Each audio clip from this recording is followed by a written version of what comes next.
আসসালামু আলাইকুম। আমি doctor Naimul Kibria, BHMS Bangladesh homeopathy medical college, BHMS রোকেয়াল ইসলাম হোমিওপ্যাথি মেডিকেল কলেজ।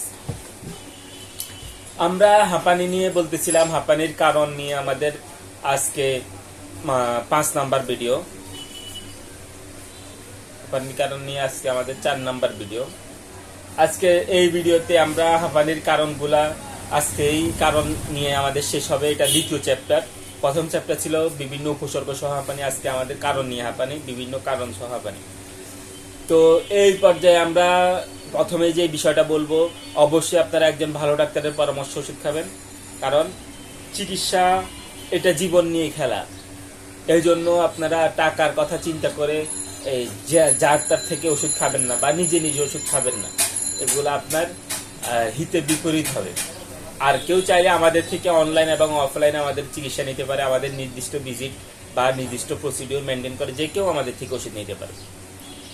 তো এই পর্যায়ে আমাদের আলোচ্য বিষয় নিয়ে আমরা আলোচনা করতেছি। আমাদের প্রথম ব্যাপার হচ্ছে, যাদের কারণ নিয়ে হাঁপানির কারণ, এই কারণের মধ্যে যদি আমরা দেখি যে মায়ের বংশে হাঁপানি ছিল, মায়ের বংশে কারণ হাঁপানি ছিল, এবং এই হাঁপানিটা তাদের গরমে, শয়নে, মাথা ঠান্ডা পানি দিলে উপশম হয়, এবং মাথার কাছে এরা বাতাস চায়, মানে এরা চায় এদের মাথার কাছে বাতাস করুক, বাতাস করতে থাকুক। এরা বাতাস চায়, ঠান্ডা চায়, এবং ঠান্ডায় উপশমও হয়, ঠান্ডা পানি দিলে উপশম হয়। শয়নে এদের এই হাঁপানিটা একটু কমে। এরকম ব্যাপার হইলে আমরা এদের জন্য আর্সেনিকাম অ্যালবামের কথা চিন্তা করব। এদের মায়ের বংশে যখন হাঁপানি থাকে, মায়ের বংশে এদের হাঁপানির একটা ইতিহাস থাকে। এরপরে আমরা যে বিষয়টা দেখি সেটা হচ্ছে শিশুদের হাঁপানিতে। যারা শিশুদের হাঁপানিতে আমরা কমন ভাবে যে ব্যাপারটা চিন্তা করতে পারি সেটা হচ্ছে, শিশুদের হাঁপানিতে কমন ভাবে আমরা ন্যাট্টাম সালফ চিন্তা করব।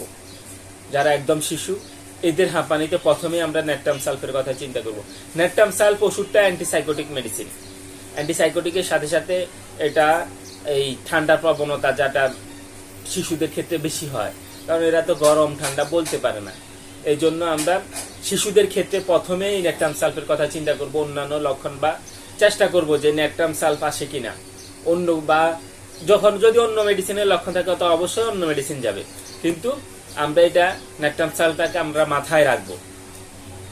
এরপরে আমরা বলবো, হাঁপানিতে যদি এই মানে অতিরিক্ত ধরনের মানে এটা কি হয়, মানে হাঁপানির টানটা, হাঁপানির গভীরতা, হাঁপানির প্রকোপটা যদি অতিরিক্ত রকমের হয়, তখন আমরা এইখানে অ্যান্টিসাইকোটিকের কথা চিন্তা করে বা বাদ দিয়ে আমরা অ্যান্টিসিফিলিটিকের কথা চিন্তা করব, কারণ সিফিলিটিক সিস্টেম সবসময় ধ্বংসাত্মক হয়। এই জন্য আমরা বলছিলাম যে হাঁপানিটা সাইকোটিক কমন, কিন্তু সিফিলিটিকও আসে, কারণ হাঁপানিটা যথেষ্ট রকমের ধ্বংসাত্মক মেডিসিন সিস্টেম।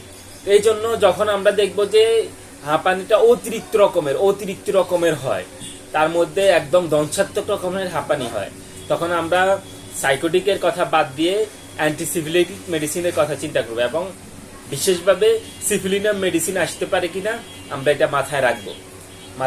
সিফিলিনাম মেডিসিনটা আসতে পারে। এরপরে আমরা যে বিষয়টা খেয়াল করতে হবে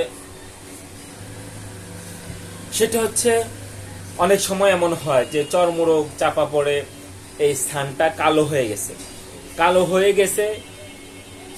একটা ব্যাপার বলে রাখি, সেটা হচ্ছে চর্মরোগ কালো হয়ে থাকা মানে কিন্তু তার চর্মরোগ ভালো হয় নাই, তার চর্মরোগ আছে বলেই স্থানটা কালো হয়ে আছে।